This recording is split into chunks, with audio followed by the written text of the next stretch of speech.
Hey, it's Millie with Crafting in My PJs. We're doing a small series of videos, short videos on pin trading at Disney. I am very new to pin trading, brand new, pin traded in February, which is 2 months ago, for the first time ever in my life, and was just caught up in the whole idea of it and just love it. So I want to pin trade and collect pins more. So I did find out immediately I knew nothing and I needed to know more.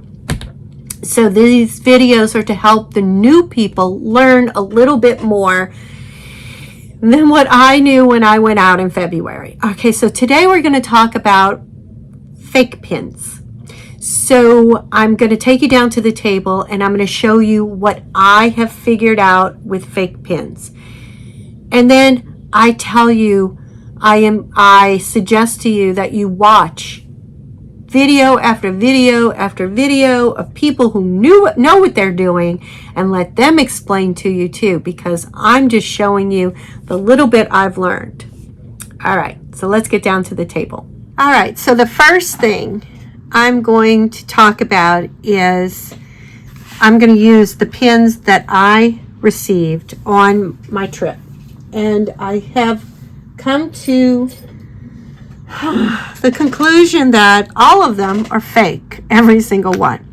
So the first thing, the easiest way without touching a pin on a pin board to tell whether or not it's fake is the dips in the paint. And you can see the reflection right here. When the paint dips between the lines, it's called soft enamel, and that is a very clear indicator that your pin is fake. Now, if you look at this one, there's no dips. You see it kind of just shines right through, goes straight across. All right, so no dips in paint. So the first thing I learned right away was dips in paint. Okay, but Little Orange Bird, he didn't have any dips in paint. Aurora does have a lot of dips, and you can see the reflection right there. You can see the reflection.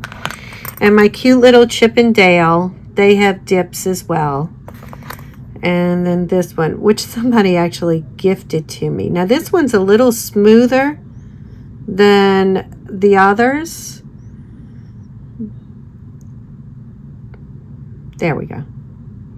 But you can still see a little dippage. All right, so that's the first thing. Dips in paint, soft enamel. The second thing is the back. Okay, well that one doesn't have it.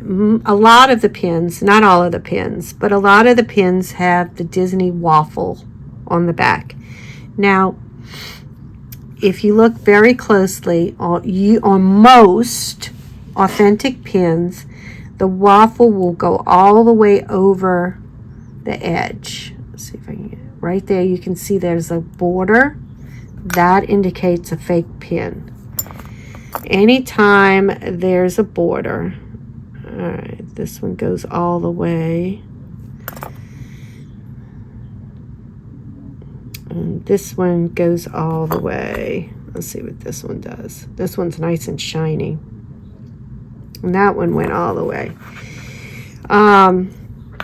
But this one had a definite, nope, it was this one, had a definite border on one side, right there. And then I'm going to show you my popsicle pins.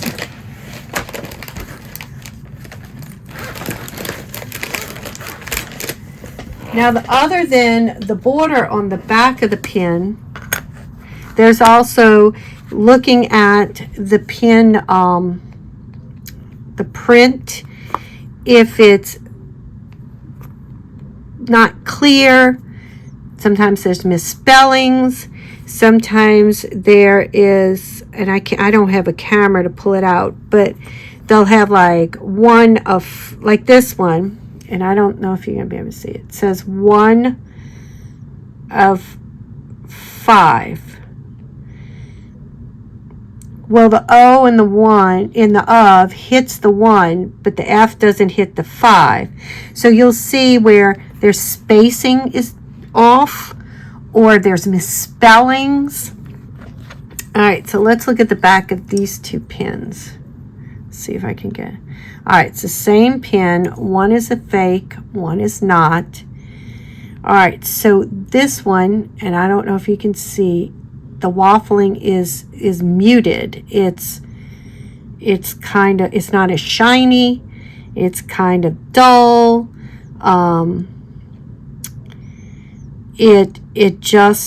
It's almost like it's been worn, like a penny that's been worn. There's not really, there's kind of sort of a border, but not really. But in this one, it's bright, it's shiny, it's deep, looks good. And if you turn the pins over, this one, which had the dull back, has the dips in the paint. And it's also, which leads us to number 3, I think we're on, is the weight. This one is much heavier than this one. And I don't know if you can see it in the video, but this one is thinner, definitely thinner. You also want to look for these little nubs right here that are next to the pin. Those little nubs. On an authentic pin, they will be bigger and sharper typically. So this one, let's see if I can get it. It's hard to, oh, there we go. Okay, but if you compare it to this one, you can't even see them hardly. So that's the other thing, the little nubs on the back. Some of the newer pins Disney's making now has a little crystal on the back inside of a Mickey head. That was a good indication it was a real pin, but now they're faking those too. The other thing you can do is compare your pins to online pin databases. So I have to look up the name of it, and I will put it in right here. Pinpicks.com, free online database. And so I thought when I came home, I said, okay, well, I got one real one not fake. And then when I went on Pinpicks and I compared the pin to the picture they had, the colors were wrong. So I really do believe this is a fake, a nicer fake, but a fake nonetheless, if anybody else has any other ideas. So, and that was the other thing with the bird. The little space between his arms and his head on the Pinpicks picture, it was silver, it was not green. So I think he is a fake as well. So after you do all of that, then you can go on Pinpicks and look again and see what the pictures look like and they're supposed to be. Another place to learn about pins is, I'll see if I can get you out, is books. So I have this one, Tomart's 5th edition. There is a 6th edition, but I couldn't find it. And so some of the older pins you can find in here. Like I was able to find my Snow White and 7 Dwarfs that are in here, and that gives you an idea. But again, this, the copyright on this is 2005. That's the first printing. So it doesn't have everything. I did hear that the 6th edition had some newer stuff, but, you know, further up, but not as much. So, as you know, not till the present. And I haven't found a book for the present. All right, so there's our thing. Dips in paint, thinness of the metal, waffling on the back, especially if you see it muted like this or you see a border, nubs, and they don't all have 2 nubs every picture. So let me just tell you, okay, these little guys are out. Let me put these little Easter eggs, and they're hidden Mickeys whenever they have that. That's another thing, to look at the little hidden Mickey thing. If he looks funny, then it's funny. Also the colors. I don't know the pins well enough to know the colors, so that's not something I can come up with. So I got this one and I looked at it and it had this big border right here. And you know, that's one of our, oh, no's. Well, guess what? If you look on pinpicks.com, they tell you that when they made these hidden Mickeys, they came with these borders on the back. And so I've determined he is authentic. He's not a scrapper. But it is something to be careful about, and it is something. Now, can you do all of this while you're sitting in line? Can you look things up? You shouldn't. People do, but you shouldn't, because, you know, other people are waiting. So just try and learn some very basic surface type things.